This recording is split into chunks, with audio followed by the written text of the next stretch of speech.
Good morning प्यारे बच्चों। आज मैं आपके लिए एक प्यारी सी कहानी लेके आया हूँ और हमारी कहानी का नाम है और खर्राटे रुक गए। ये कहानी लिखी है शीतल पॉल ने और ये प्यारे प्यारे चित्र बनाए हैं निखिल खत्री ने। खर खर खर, इस बंद इमारत में कौन इतनी जोर जोर से खर्राटे ले रहा है? सभी जानवर हैरान और परेशान हैं। किताब खोलकर आप भी उसमें कूद जाइए और उनके साथ इस रहस्य का पता लगाइए, आखिर इतनी जोर से खर्राटे कौन ले रहा है। तो चलिए शुरू करते हैं अपनी कहानी और खर्राटे रुक गए। खर खर खर, जब आप खर्राटे लेते हैं या कोई लेता है वो भी इसी तरह से करता है। इसी तरह की आवाज़ आ रही थी तो ओहो, कौन सो रहा है इस कमरे के अंदर? पेड़ पर बैठी चिड़िया ने पूछा। कौन भर रहा है इतनी जोर से खर्राटे? गिलहरी ने भी खिड़की से झांकते हुए पूछा।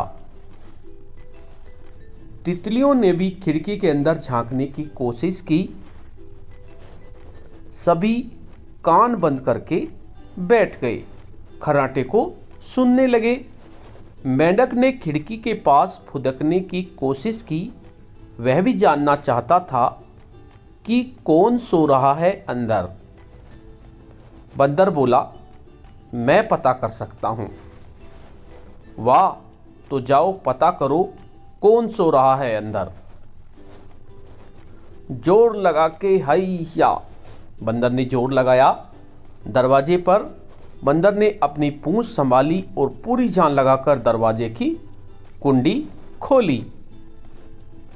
कुंडी खोलने के बाद बंदर क्या देखता है? किताबों के ढेर के नीचे बंदर दब गया, क्योंकि बहुत सारी किताबें थी। खर्राटों की आवाज अभी भी आ रही थी। वाह, किताबें, मोटी किताबें, पतली किताब, नई किताब, पुरानी किताब, कैसी कैसी होती किताब, पर यह सब क्यों है सोती किताब? कोई पढ़ नहीं रहा था इन किताबों को, इसलिए ये सो गई और जोर जोर से खर्राटे भरने लगी। मैं भी किताब पढ़ूंगी, गिलहरी ने कहा। मैं भी किताब पढ़ूंगा, मेंढक ने कहा। मैं भी किताब पढ़ूंगी, तितली ने कहा। जैसे जैसे सब किताबों को पढ़ने लगे वैसे वैसे किताबें जागने लगी और खर्राटे रुक गई।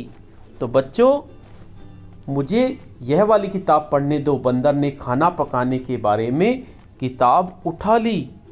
अरे यह क्या, इतनी सारी किताब! तो बच्चों, आपको ये कहानी कैसी लगी? देखा, अगर किताबों को आप नहीं पढ़ोगे तो वे सो जाएंगी और खर्राटे भरने लगेंगी, जैसे इस कहानी में भरी। तो आप किताबों को पढ़ते रहें जिससे कि वह खर्राटे ना लेने लगें। तो आपको ये कहानी कैसी लगी? अगर आपको कहानी अच्छी लगी तो इस कहानी को अपने शब्दों में अपने साथियों को सुनाओ। कल एक नई कहानी में मिलते हैं, तब तक के लिए धन्यवाद।